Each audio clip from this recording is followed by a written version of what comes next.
Okay तो बहुत बहुत स्वागत है आपका रुद्रा 9 क्लास में। सबसे पहले आपको बहुत बहुत नमस्कार और आभार हमसे जुड़ने के लिए। आज की वीडियो क्लास का जो टॉपिक है उससे 100% क्वेश्चन आपको बोर्ड पेपर में देखने को मिलेंगे, क्योंकि आज हम पढ़ने वाले हैं लिंग सहलग्न वंशागति, जिसके दौरान हम ये भी जानेंगे कि मानव में जो दो मुख्य लिंग सहलग्न रोग होते हैं जैसे कि हीमोफीलिया और वर्णांता, उनका वंशागति कैसे होता है और वो एक पीढ़ी से दूसरी पीढ़ी में कैसे पहुंचते हैं। वीडियो के दौरान हम ये भी सीखेंगे कि इससे रिलेटेड क्वेश्चन कैसे पूछे जाते हैं बोर्ड परीक्षा में और उनका आंसर आपको कैसे देना है, जिससे आपको पूरे के पूरे नंबर मिल जाएंगे। तो चलिए, इतनी बातें तो हम बहुत पहले से जानते हैं कि जो मानव होता है उसकी जो कोशिकाएं होती हैं उसके केंद्रक में कितने गुणसूत्र होते हैं? 46 गुणसूत्र होते हैं, अर्थात जो 23 जोड़े गुणसूत्र होते हैं, जिनमें हम ये जानते हैं कि जो 22 जोड़े होते हैं, 22 जोड़े गुणसूत्र जो होते हैं वो कैसे होते हैं?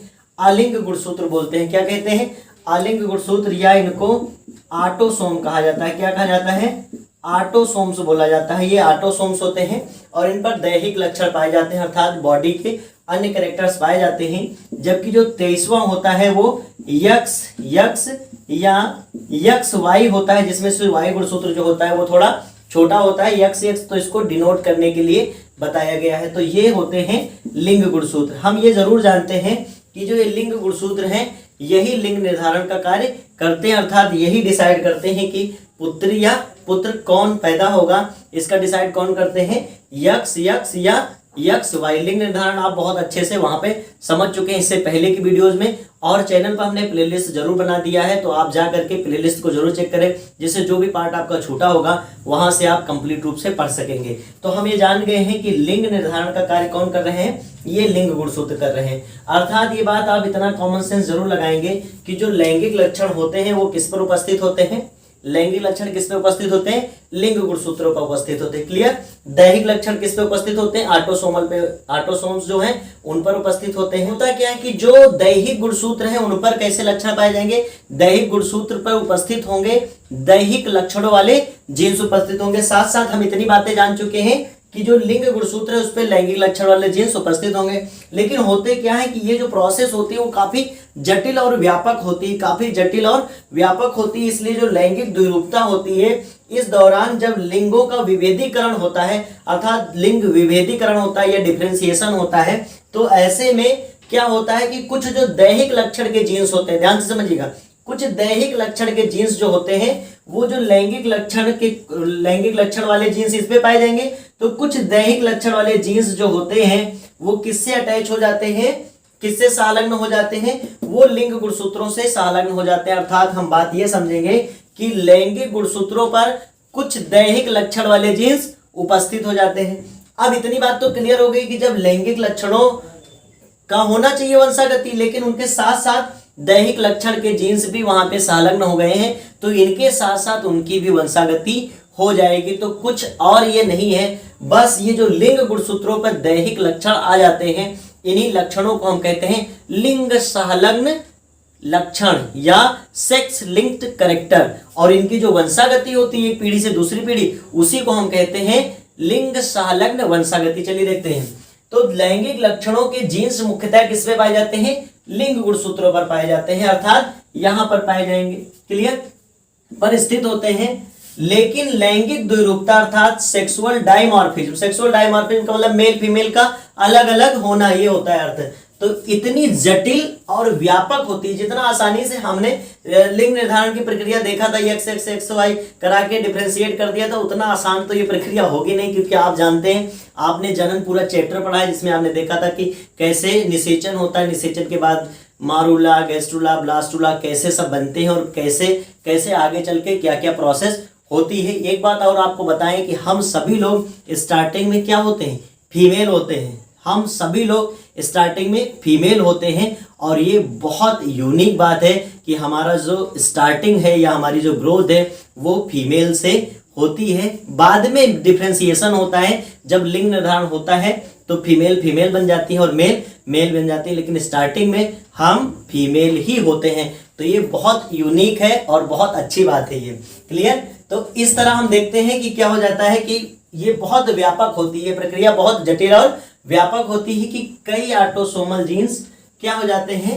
लैंगिक विभेदीकरण को क्या करते हैं, प्रभावित कर देते हैं। कई ऑटोसोमल जो जीन होते हैं अर्थात जो इस पे उपस्थित होते हैं वो इसको क्या करते हैं, प्रभावित करते हैं। तो इतनी बात समझ आ गई कि लैंगिक लक्षणों के जीन्स मुख्यतया लिंग गुणसूत्रों पर स्थित होते हैं, लेकिन लैंगिक द्विरूपता जो है वो इतनी जटिल और व्यापक होती है कि कई ऑटोसोमल जीन्स अर्थात कई दैहिक लक्षणों वाले जीन्स जो होते हैं वो लैंगिक विभेदीकरण को प्रभावित करते हैं।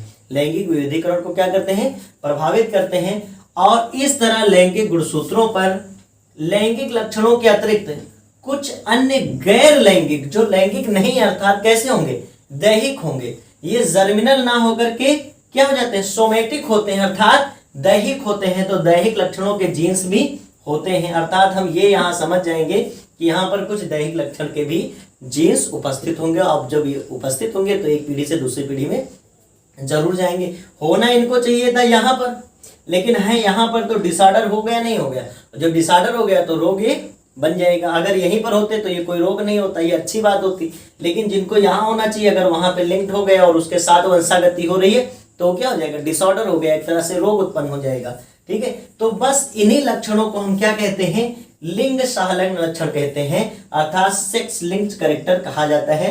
एवं इनकी वंशागति को लिंग सहलग्न वंशागति कहते हैं। तो ये परिभाषा आपको अच्छे से तैयार हो गई, एक बार फिर से रिपीट कर देते हैं ताकि आप कभी इसको मत भूलो। हो सके तो आप कमेंट बॉक्स में इसको लिखने का प्रयास करिए कि हाँ सर जी क्लियर हो गई है, परिभाषा मुझे जरूर तैयार हो गई है। क्योंकि हो सकता है एक नंबर में ऐसे भी क्वेश्चन पूछ ले कि लिंग सहलग्न वंशागति क्या है, सिर्फ एक नंबर में पूछ लेगा तो आपको ये आंसर, सिर्फ इतना ही आंसर देना है। तो ये बात समझ में आ गई आपको कि लैंगिक लक्षणों के जीन्स मुख्यतया लिंग गुणसूत्रों पर पाए जाते हैं, लेकिन जो लैंगिक द्विरूपता होती है वह इतनी जटिल और व्यापक होती है कि कुछ दैहिक लक्षण या गैर लैंगिक लक्षण भी लिंग गुणसूत्रों पर उपस्थित होते हैं या क्या हो जाते हैं, लिंक्ड हो जाते हैं, संलग्न हो जाते हैं।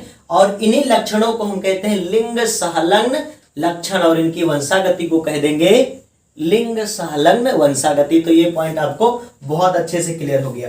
अब आगे देखते हैं ध्यान से। तो ऐसी वंशागति की खोज किसने किया था, टीएच मॉर्गन ने किया था। किन्होंने किया था, टीएच मॉर्गन जी ने किया था। और कब किया था, ड्रोसोफिला मक्खी पर अपने प्रयोग द्वारा किया था। तो इसकी खोज किसने किया था, टीएच मॉर्गन ने। किसने किया था, टीएच मॉर्गन ने। कमेंट बॉक्स में इनका नाम लिखिए, टीएच मॉर्गन नाम लिखेंगे कि इन्होंने ही लिंग संलग्न वंशागति की खोज किया था। मानव में अब तक लगभग 120 दैहिक लक्षण, दैहिक जो लक्षण है वो लिंग संलग्न पाए गए हैं अर्थात 120 लक्षण ऐसे हैं जो लिंग संलग्न पाए गए हैं। इनको होना चाहिए था दैहिक गुणसूत्रों पर, लेकिन ये किससे संलग्नता दर्शा रहे हैं, लिंग गुणसूत्रों के साथ। और पीढ़ी दर पीढ़ी क्या हो जाते हैं, ट्रांसफर होते रहते हैं। हमारे सिलेबस में सिर्फ 2 ही ऐसे लक्षण मौजूद हैं, या कह सकते हैं 2 ही लक्षणों के बारे में हमको पढ़ना है जिनकी वंशागति को पढ़ना है। उनके बारे में बहुत ज्यादा डिटेल या हिस्ट्री नहीं पढ़ना। जैसे हमको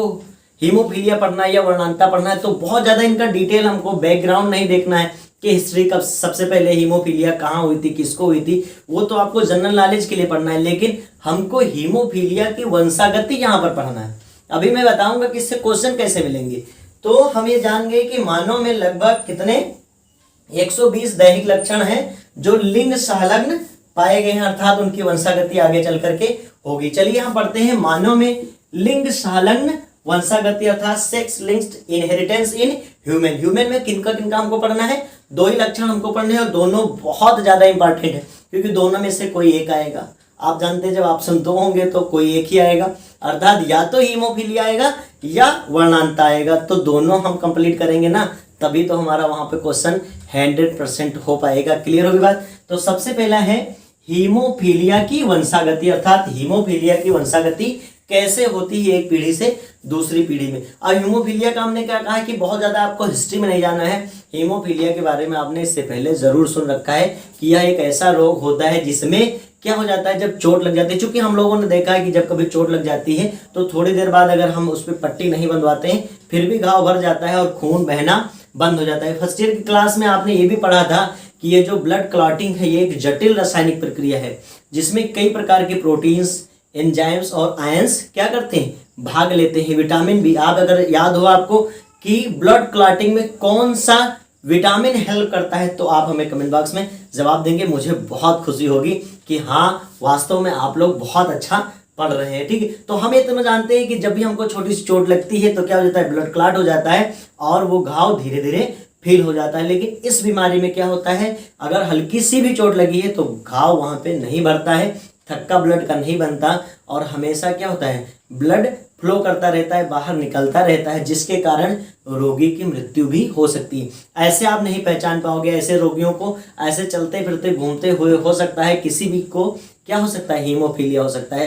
तो इसका परीक्षण तभी होगा जब ब्लड क्लॉट ना कर रहा हो। और ये सोचिए कि ये जन्मजात होता है, अर्थात ये वंशागति होता रहता है। एक को तो है ही, उसके पीढ़ियों में भी ये ट्रांसफर होता रहता है। चलिए बात करते हैं कि इस रोग में चोट लगने पर रुधिर का थक्का नहीं बनता है।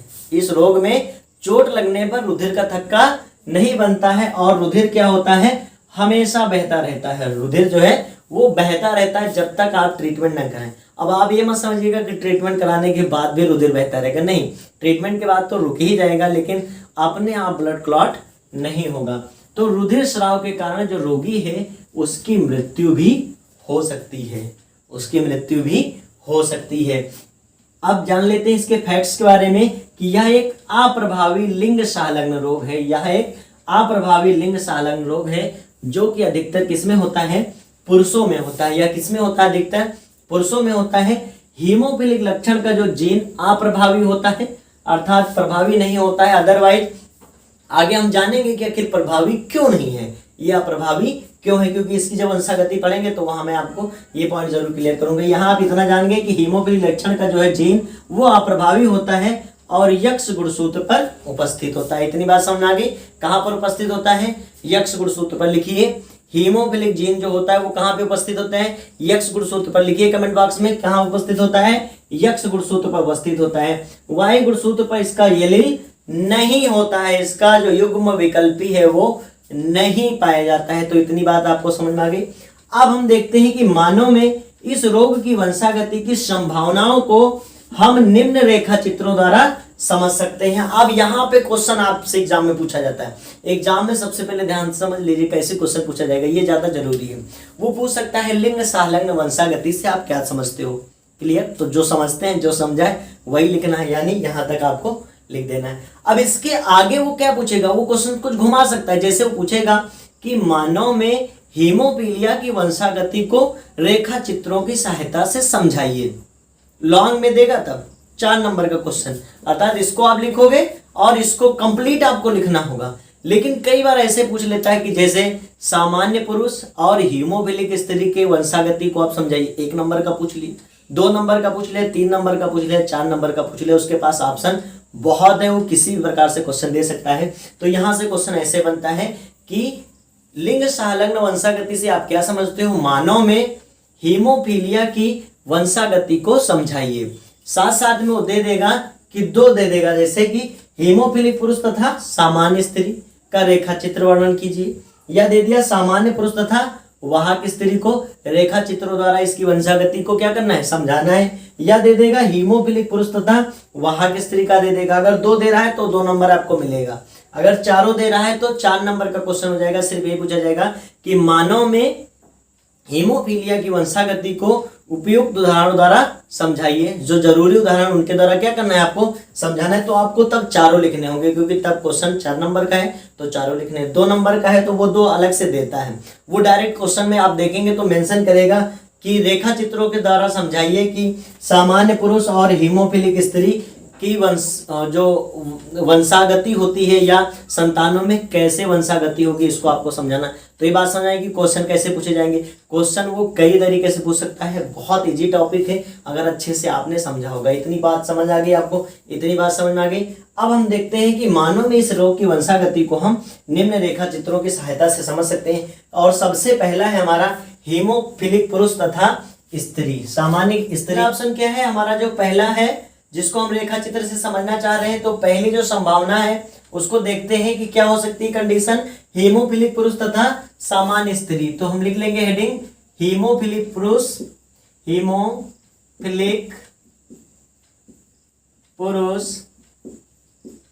तथा सामान्य स्त्री। हीमोफिलिक पुरुष तथा सामान्य स्त्री। तो अब ध्यान से समझेंगे, जब हीमोफिलिक पुरुष है अर्थात हम लिखेंगे पुरुष के लिए क्या सिंबल लगाते हैं, एक्स वाई, और इस एक्स के ऊपर हम लगा देंगे हीमोफिलिक का सिंबल अर्थात स्मॉल एच। हमने एक्स पर ही क्यों लगाया, क्योंकि हमने इससे पहले पढ़ा है कि हीमोफिलिक लक्षण का जीन कहां पाया जाता है, यक्स गुणसूत्र पर उपस्थित होता है। कहां उपस्थित होता है, यक्स गुणसूत्र पर उपस्थित होता है। तो हमने ये ले लिया, क्या ले लिया, हीमोफिलिक पुरुष। ये कैसा है, हीमोफिलिक पुरुष। क्लियर। अब हमको लेना है सामान्य स्त्री। तो स्त्री सामान्य है, तो इसको हम कैसे यक्स एक्स से प्रदर्शित कर देते हैं और यहां लिख देते हैं सामान्य स्त्री। बहुत ध्यान से समझिएगा, क्योंकि एग्जाम में कंफ्यूजन हो जाता है, यहां लेकर के पता चले यहां से यहां ट्रांसफर होने में दिक्कत हो जाती है। तो उस दिक्कत को आपको यही खत्म कर लेना है, क्योंकि इसके चारों हमको संभावनाएं पढ़नी है। तो ध्यान से समझिएगा। अब इससे हम दो गैमेट्स बन सकते हैं, यक्स, और इसके साथ चूंकि ये लिंग संलग्न जो लक्षण है वो साथ में आएगा हीमोफिलिया का। क्लियर।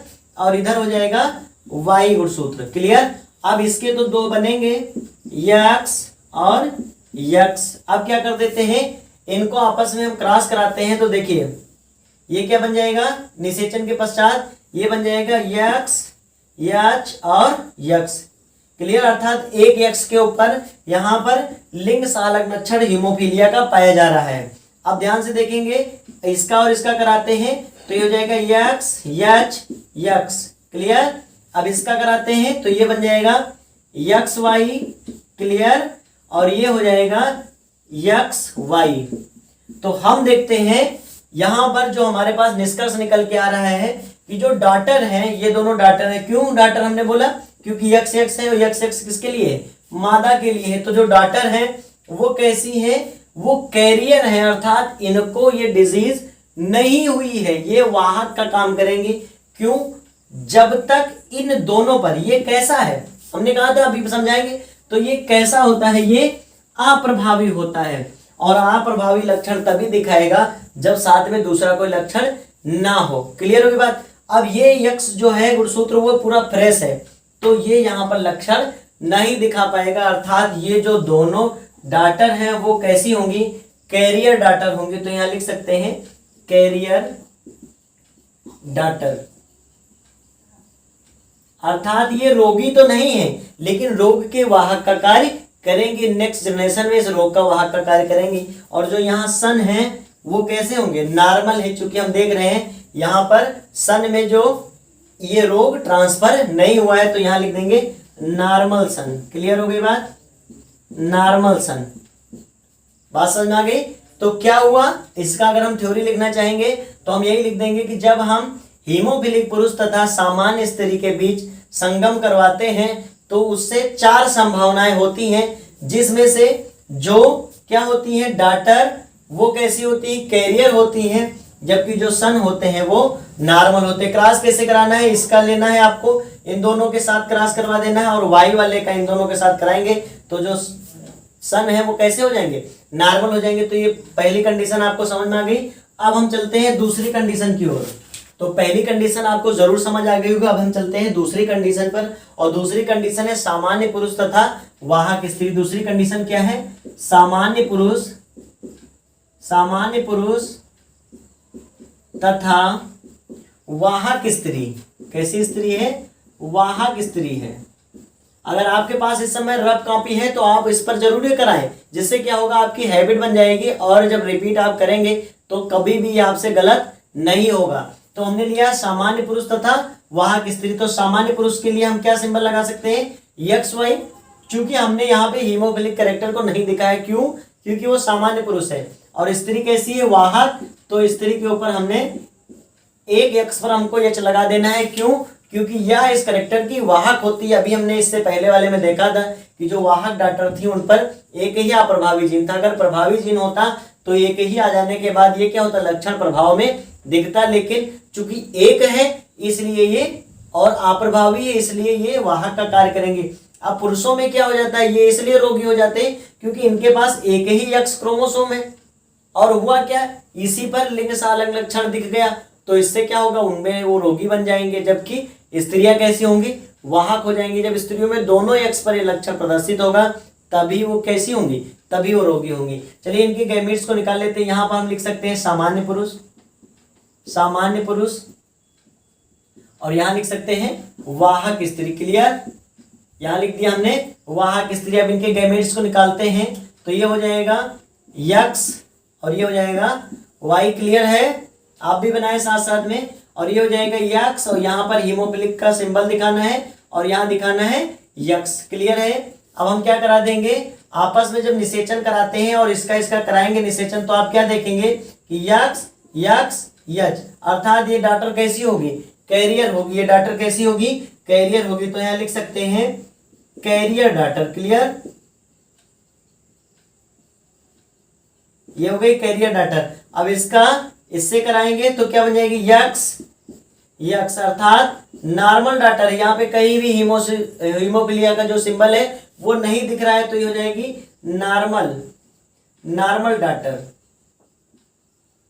क्लियर। अब क्या कराते हैं, इसका संकरण कराते हैं, यहाँ इसका इसका फ्यूजन कराएंगे तो क्या हो जाएगा, यहाँ पे ये सिंबल शो करेगा, यहाँ पे सिंबल शो करेगा और ये बन जाएगा एक्स एच वाई। अर्थात अब ध्यान से देखेंगे, जो पुरुष है उसमें अगर एक एक्स पर ये सिंबल दिख गया तो वो रोगी हो जाएगा। अर्थात ये सन कैसा हो गया, हीमोफिलिक हो गया। ये हीमोफिलिक डॉटर, सॉरी हीमोफिलिक सन लिख सकते हैं इसको, तो लिख देंगे हीमोफिलिक सन।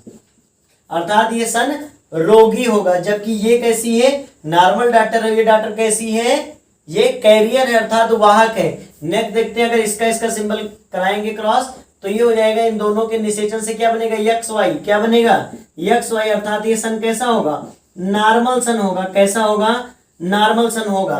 तो यहां लिख देंगे नॉर्मल सन। अब जब इसका थ्योरी पोर्शन लिखना होगा तो आप ये लिख सकते हैं कि जब हम सामान्य पुरुष तथा वाहक स्त्री का आपस में संगम कराते हैं तो हमारे पास 4 संभावनाएं उत्पन्न होती हैं, जो कि कैसी हो सकती है, वाहक, पुत्री और कैसे, सामान्य, सामान्य पुत्री। और अगला हो सकता है हीमोफिलिक सन या हीमोफीलिया पुरुष, रोगी पुरुष पैदा हो सकता है। और अगला है नॉर्मल सन। एक सन कैसा होगा, नॉर्मल होगा। इसको अगर परसेंटेज में आप लिखना चाहें तो कैसे लिख सकते हैं कि 25%। क्लियर है, 25%। ये अगर परसेंटेज में लिखेंगे तो बहुत अच्छा रहेगा, इसको लिख दीजिएगा। तो 25% carrier daughter, 25% normal daughter, 25% haemophilic son और 25% नॉर्मल सन। तो क्लियर हो गया, जो सेकेंड कंडीशन थी वो क्लियर होगी। अब ध्यान देते हैं हम लोग हीमोफिलिक पुरुष तथा वाहक स्त्री, जो कि कैसी कंडीशन है, तीसरी कंडीशन है। तीसरी कंडीशन में हम हेडिंग डाल लेंगे हीमोफिलिक पुरुष तथा वाहक स्त्री। Haemophilic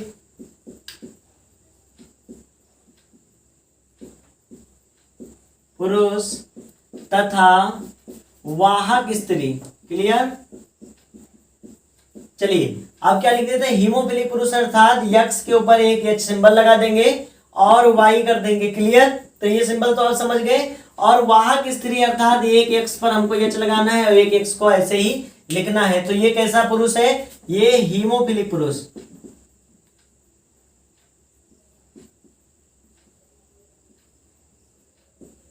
clear.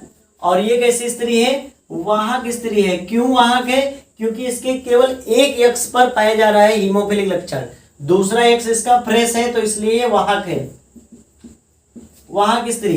अब हम क्या कराते हैं, फ्यूजन कराएं तो 4 संभावनाएं बन सकती हैं। सबसे पहले इनके गैमीट्स निकालेंगे तो ये हो जाएगा एक्स एच, ये हो जाएगा वाई एक्स एच। क्यों है, क्योंकि हीमोफिलिक पुरुष है, वाहक स्त्री, तो इसमें भी एक एक्स एच रहेगा। तो एक एक्स एच ये हो गया और एक हो गया ये यक्स। तो अब क्या करा देते हैं, निषेचन कराएं। अगर इसका इसका निषेचन होता है यहाँ यहाँ, तो ये यक्स एच है और ये एक्स एच है, तो क्या बन जाएगा, ये एक्स एच एक्स एच। ये कंडीशन क्या बनेगी, आप बताएं हमें, ये क्या बनेगी कंडीशन, इसको बताएं जरा, क्या बन जाएगी, कमेंट बॉक्स में लिखें। आप ऐसे लिख सकते हैं कि सी पोर्शन का यहाँ पे क्या बनेगा, सी का पहला, तो ये बन जाएगी। चूंकि देखते हैं जब अप्रभावी जो होता है जीन, अगर वो दोनों गुणसूत्रों पर उपस्थित है तो वो कैसा दिखेगा, वो लक्षण शो होगा। यहाँ दोनों गुणसूत्रों पर ये हीमोफीलिया का जो जीन है वो शो कर रहा है, अर्थात ये जो पुत्री होगी वो कैसी होगी, हीमोफिलिक डॉटर होगी। कैसी होगी? Haemophilic daughter. तो यहां लिख देंगे हीमोफिलिक डॉटर।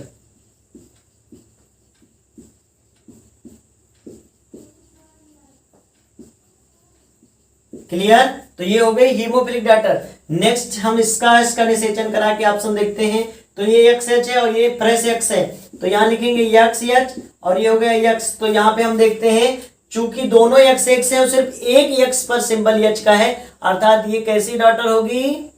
कैरियर डॉटर होगी। ये कैसी होगी? Carrier daughter. क्लियर? ये कैरियर डॉटर होगी। क्लियर होगी बात? अब यहां देखते हैं इसका और इसका संकरण कराते हैं। इसका फ्यूजन जब कराएंगे तो हो जाएगा एक्स एच और वाई। तो हमने देखा कि जो कि ये मेल का सिंबल है और इसके एक ही एक्स होता है और उस पर एच का सिंबल, अर्थात ये कैसा होगा? हीमोफिलिक सन होगा। कैसा होगा? हीमोफिलिक सन। क्लियर हो गई बात? अब लास्ट में हम इसका और इसका संकरण कराते हैं या इसका निषेचन कराते हैं, तो ये हो जाएगा यक्स वाई। कैसा होगा? X Y. ध्यान से समझिएगा, इसको गलत मत करिएगा। यक्स और वाई, देखिए सभी जगह दो दो होना चाहिए, कहीं पर तीन या कहीं पर एक आपको नहीं करना है, बहुत ध्यान से कराना है। तो यक्स और वाई अर्थात ये होगा नॉर्मल सन। कैसा सन होगा?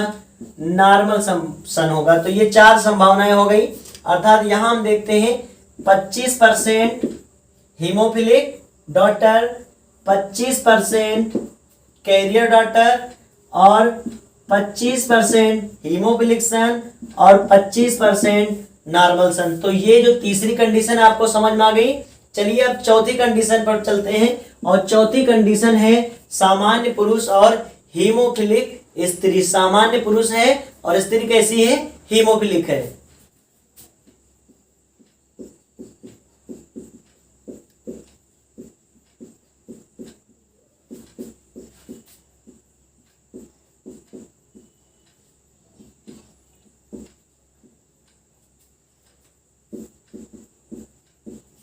सामान्य पुरुष और हीमोफिलिक स्त्री। सामान्य पुरुष और हीमोफिलिक स्त्री, तो आप देखते हैं तो सामान्य पुरुष के लिए हम एक्स वाई लिख देंगे। ये कैसा हो गया? सामान्य पुरुष। क्लियर? एक्स वाई कर दीजिए।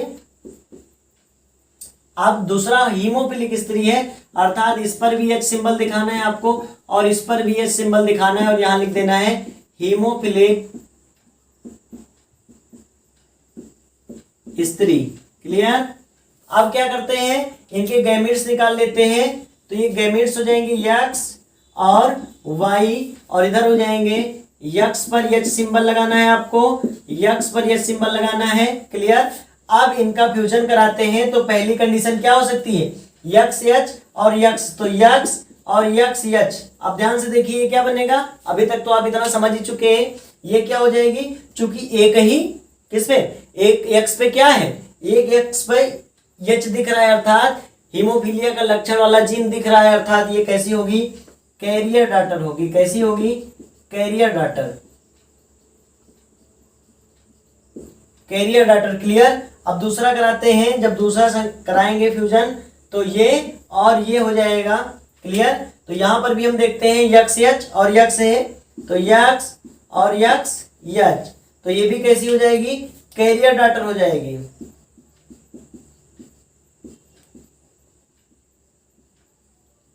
ये भी कैरियर डॉटर हो गई। अब इधर देखते हैं, अगर इसका संकरण इससे कराते हैं तो इसके निषेचन के फलस्वरूप क्या बनेगा? एक्स एच और वाई। क्लियर? तो चूंकि एक ही एक्स होता है उस पर लिंग सालंग लक्षण किसका दिख रहा है? हीमोफीलिया का, अर्थात ये सन कैसा होगा? हीमोफिलिक सन होगा।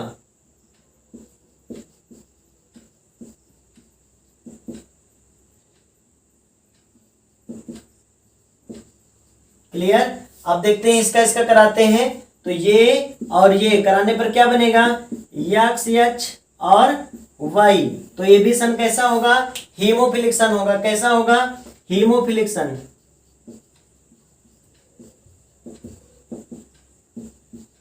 क्लियर? तो हम देख रहे हैं कि जो 50% अर्थात 50% कैसे सन हो रहे हैं? तो 50% सन हो रहे हैं हीमोफिलिक, जबकि जो डॉटर हो रही है वो 50% कैसी हो रही है, कैरियर हो रही है, अर्थात कोई भी डॉटर यहाँ पे इन्फेक्टेड या रोग ग्रसित नहीं है, वो कैसा कार्य कर रही है, वाहक की। तो ये चारों कंडीशंस आपको समझ में आ गई, हीमोफिलिक पुरुष तथा सामान्य स्त्री और सामान्य पुरुष तथा वाहक स्त्री, हीमोफिलिक पुरुष तथा वाहक स्त्री, सामान्य पुरुष और हीमोफिलिक स्त्री। तो अब तक हमने लिंग सारंग लक्षण क्या है, इनकी वंशागति क्या होती है और मानव में हीमोफीलिया जो लक्षण है उसकी वंशागति को समझ लिया है।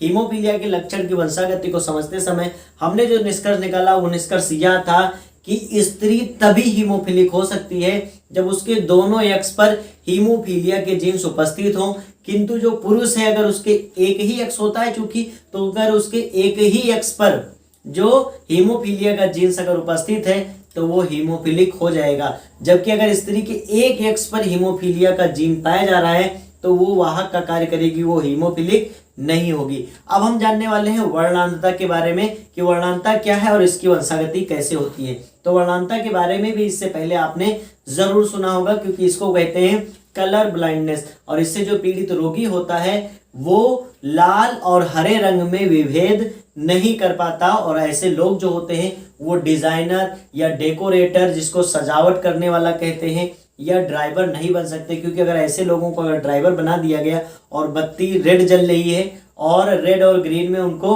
फर्क ही नहीं पता चल रहा है, कोई भी अंतर वो जान नहीं पा रहे हैं, तो ऐसे में तो एक्सीडेंट बिल्कुल हो जाएगा। अगर हम उनको पेंटर बना देते हैं तो पेंटर होने पर भी वो बहुत सारी मिस्टेक कर देते हैं। तो ये एक लिंग संलग्न रोग है और ये पीढ़ी दर पीढ़ी ट्रांसफर भी होता रहता है। ऐसे लोग आपके आसपास हो सकते हैं, लेकिन हम ऐसे पहचान नहीं सकते, चूंकि उनको तभी पहचाना जा सकता है जब उनके सामने कलर परीक्षण किया जाए आई टेस्ट के दौरान। तो बात करते हैं हम, तो इस दोष से पीड़ित व्यक्ति लाल व हरे रंग का भेद नहीं कर पाते, अर्थात अंतर नहीं पहचान पाते हैं। इसलिए इस रोग को लाल हरा अंधापन अर्थात रेड ग्रीन ब्लाइंडनेस भी कहते हैं। इसे प्रोटॉन दोष और डेल्टोनिज्म के नाम से भी जाना जाता है। तो ये दो नाम इसके और एक्स्ट्रा आप जान लीजिए। और ऐसे व्यक्ति जो होते हैं ड्राइवर, पेंटर, डिजाइनर, डेकोरेटर आदि नहीं बन सकते हैं, चूंकि क्या कर देंगे, ये मिस्टेक कर देंगे, क्योंकि इन्हें खुद अंतर पता नहीं चल पा रहा है और ऐसी कंडीशन में वो इधर का उधर कर देंगे। इसका वर्णन सबसे पहले हॉर्नर ने किया था। किन्होंने किया था? हॉर्नर ने किया था। और ये कैसा होता है? यह एक यक्ष संलग्न रोग है, अर्थात इसका जो जीन होता है वो यक्ष गुणसूत्र पर पाया जाता है। क्योंकि सिलेबस में हमारे जो दोनों रोग मेंशन हैं, कौन कौन से, हीमोफीलिया और वर्णांतता, वो कैसे हैं, यक्ष हैं। तो अब आपको तो कंफ्यूजन नहीं होना चाहिए, क्योंकि वाई वाले तो आपके सिलेबस में मेंशन ही नहीं है। होते तो बहुत है, लेकिन सिर्फ आपको दो ही पढ़ने हैं, ये अच्छी बात है। और ये दोनों आपको बहुत अच्छे से जरूर तैयार कर लेना है। तो कहां पर उपस्थित होता है? यक्ष गुणसूत्र पर स्थित होता है। तो इसकी वंशागति को हम समझते हैं और इसके लिए हमें रेखा चित्रों का निर्माण करना पड़ेगा। और इसके लिए 4 कंडीशन हमने हीमोफीलिया में लिया था, 4 कंडीशन हम यहाँ भी लेते हैं। आप और भी कंडीशन बना करके और इसका फ्यूजन करा सकते हैं। तो सबसे पहली कंडीशन है वर्णांध पुरुष और सामान्य स्त्री। कैसा है? वर्णांध पुरुष है और सामान्य स्त्री है। तो हेडिंग आप डालेंगे वर्णांध पुरुष और सामान्य स्त्री। क्लियर? अब हम यहां वर्णांतता, चूंकि कलर ब्लाइंडनेस है तो इसको हम सी, स्मॉल सी के प्रतीक से दर्शाते हैं। और पुरुष कैसा है? वर्णांध पुरुष है, तो इसके ऊपर हम सी का सिंबल लगा देते हैं। यक्ष पर ही क्यों लगाया? क्योंकि हम पहले ही जान चुके हैं कि यह यक्ष संलग्न रोग है, अर्थात ये वाई पर उपस्थित नहीं होगा। इसका जो एलिल होगा वो वाई पे उपस्थित नहीं होगा, तो यक्ष पे लगा देते हैं। अर्थात वाई जो है वो फ्री है। तो ये कैसा हो गया? वर्णांध पुरुष हो गया। कैसा पुरुष है? वर्णांध पुरुष है। क्लियर? अब दूसरी सामान्य स्त्री ले लेते हैं। तो यक्ष यक्ष, ये कैसी स्त्री हो जाएगी? सामान्य स्त्री। क्लियर? ये हो गई सामान्य स्त्री। अब हम इनके गैमेट्स निकाल लेते हैं। तो ये हो जाएगा यक्ष और ऊपर सी का सिंबल दिखाएंगे और वाई। क्लियर? ऐसे ही इसके दोनों निकाल लेते हैं गैमेट्स। तो यक्ष, क्लियर, और यक्ष। क्लियर हो रही बात? अब फ्यूजन करा देते हैं तो ये बन जाएगा यक्ष सी और यक्ष। तो ये डाटर कैसी होगी? डाटर होगी चूंकि यक्ष यक्ष है और चूंकि एक ही अक्ष पर बात समझिएगा हमारे, एक ही अक्ष पर उसके जीन उपस्थित है, इसलिए कैसी होगी, वाहक पुत्री होगी, या इसको हम कह सकते हैं carrier daughter, carrier daughter. Clear है,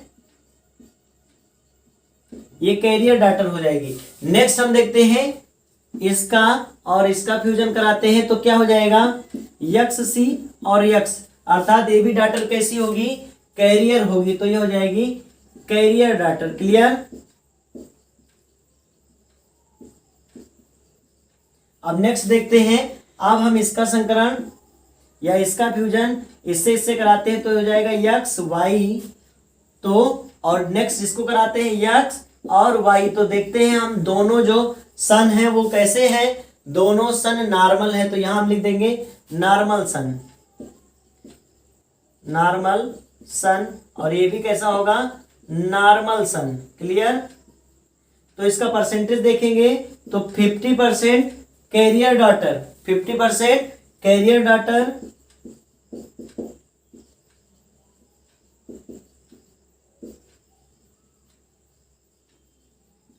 और 50% नॉर्मल सन होंगे।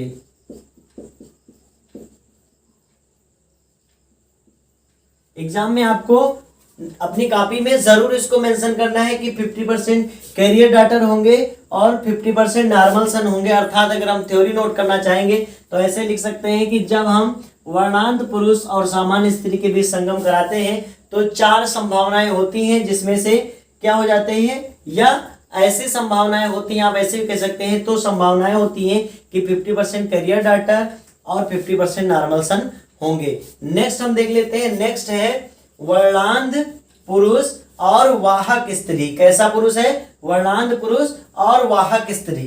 तो दूसरी हेडिंग हम डाल लेते हैं वर्णांध पुरुष और वाहक स्त्री, वर्णांध पुरुष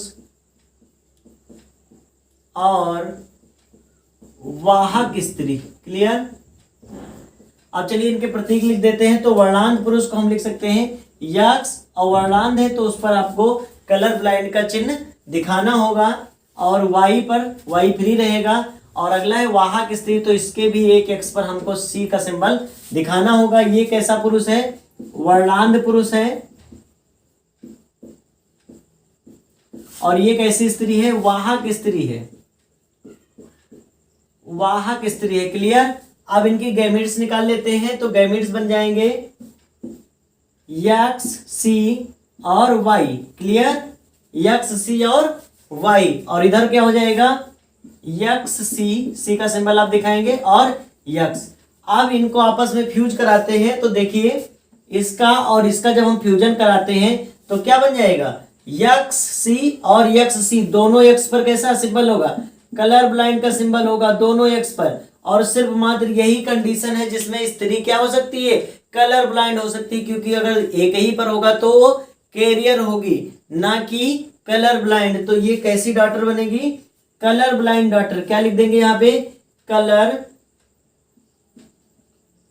ब्लाइंड डॉटर। क्लियर। अब दूसरा देखते हैं, अब इसका और इसका कराते हैं, इससे क्या बन जाएगा, एक एक्स पर सिंबल रहेगा, दूसरे एक्स पर सिंबल नहीं रहेगा, अर्थात ये कैरियर डॉटर होगी। कैसी होगी, कैरियर डॉटर होगी। क्लियर। ये डॉटर कैसी होगी, कैरियर डॉटर होगी। नेक्स्ट देखते हैं, यहां कराते हैं तो ये कैसा हो जाएगा, इसका इसके साथ कराते हैं। क्लियर। तो ये बनेगा यक्स सी और वाई, तो यक्स सी और वाई। इससे हम देखते हैं चूंकि जो मेल होता है उसके पास सिर्फ एक ही गुणसूत्र यक्स होता है, अब यक्स पर क्या पाया जा रहा है, कलर ब्लाइंड का जीन पाया जा रहा है, इसलिए कैसा हो जाएगा, कलर ब्लाइंड सन होगा। कैसा होगा, कलर ब्लाइंड सन, कलर ब्लाइंड सन। क्लियर। अब नेक्स्ट देखते हैं, तो क्या हो सकता है, ये यक्स और ये वाई और ये यक्स क्या मिलके बना लेंगे, यक्स वाई बना लेंगे, जिससे नॉर्मल सन होगा। कैसा होगा, नॉर्मल सन होगा। तो यहां लिख देंगे नॉर्मल सन, नॉर्मल सन। क्लियर। हो सकता है कुछ पोर्शन आपको ना दिख रहा हो, लेकिन आप जरूर बना ले रहे होंगे अपनी कॉपी पर। तो हम देखते हैं कि परसेंटेज कैसा हो जाएगा। चूंकि सभी अलग अलग तरीके के हैं तो हम लिख सकते हैं 25% कैसी कलर ब्लाइंड डॉटर होंगी। अर्थात जब आप थ्योरेटिकल पोर्शन में लिखेंगे तो लिखेंगे वर्णांध पुरुष और वाहक स्त्री के संगम के फलस्वरूप कैसी संभावनाएं होती है।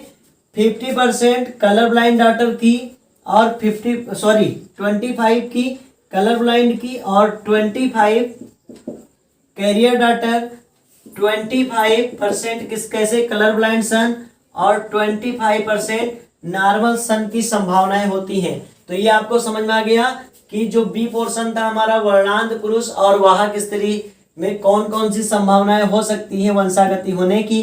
तो ये आपको रेखा चित्र बनाना होगा। एग्जाम में बाकायदा इसको मेंशन किया जाता है कि आपको किसका किसका फिगर बनाना है। वो कंडीशंस देंगे जैसे वर्णांध पुरुष सामान्य स्त्री दे दिया उन्होंने, या वर्णांध पुरुष वाहक स्त्री दे दिया, या ये दे दिया या ये दे दिया। अगर चारों देते हैं तो आपको चारों ड्रा करने होंगे, अगर कोई दो देते हैं तो सिर्फ दो ही आपको बनाने होंगे और उनका रिजल्ट आपको लिखना होगा। चलिए अब हम तीसरी हेडिंग जो है हमारी, तीसरी हेडिंग होगी सामान्य पुरुष और वर्णांध स्त्री, उसको देख लेते हैं। हेडिंग डाल लेते हैं सामान्य पुरुष व वर्णांध स्त्री। सामान्य पुरुष व वर्णांध स्त्री।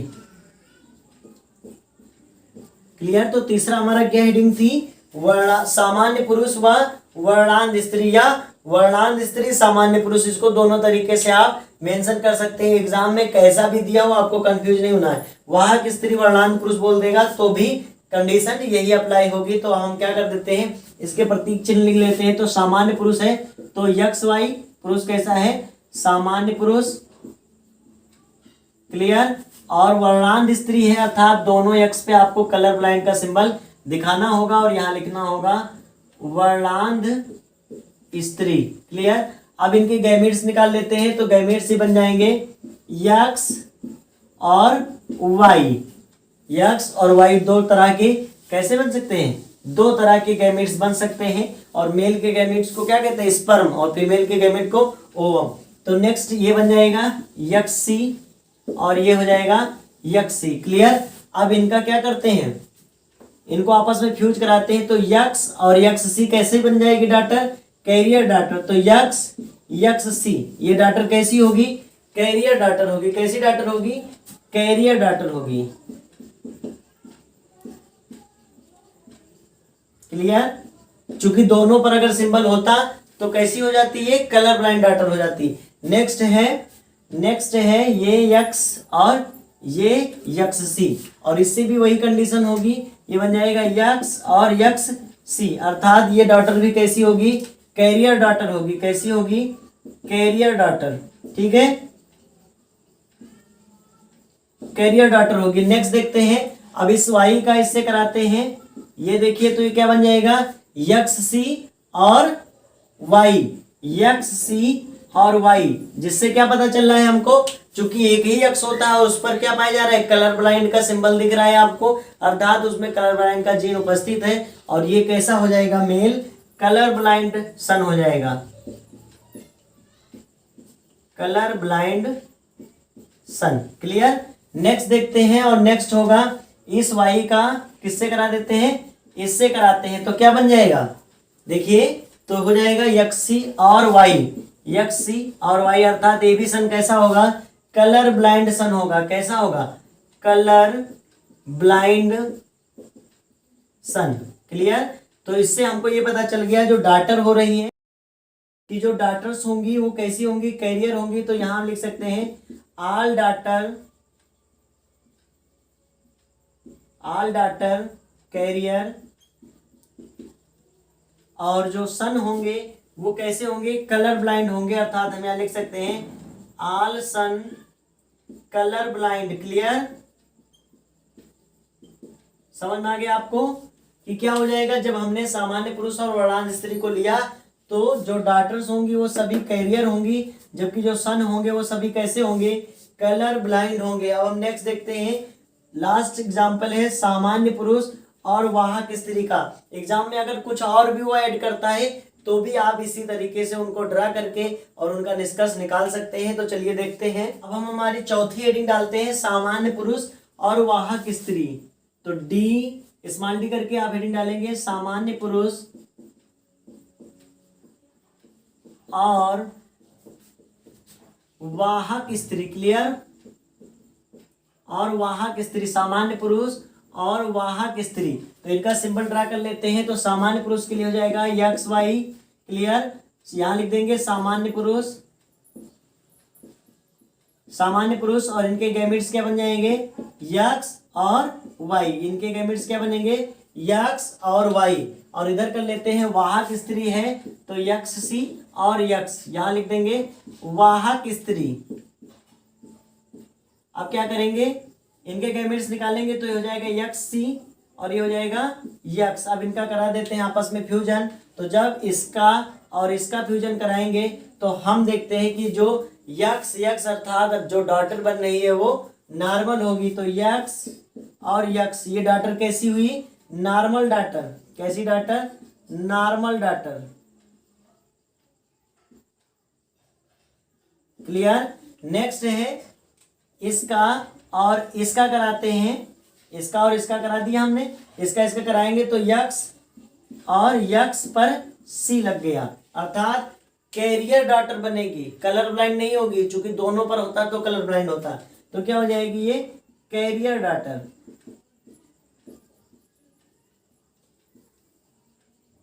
Career daughter. क्लियर? नेक्स्ट देखते हैं। अब इसका और इसका कराते हैं तो ये क्या हो जाएगा? यक्स सी और वाई, अर्थात ये सन कैसा होगा? कलर ब्लाइंड सन होगा। कैसा होगा? कलर ब्लाइंड सन। क्लियर? कलर ब्लाइंड सन। नेक्स्ट देखते हैं। तो इसका और इसका कराते हैं तो क्या बन जाएगा? ये यक्स और वाई अर्थात नॉर्मल सन होगा। कैसा होगा? नॉर्मल सन होगा। तो यहां लिख देते हैं नॉर्मल सन।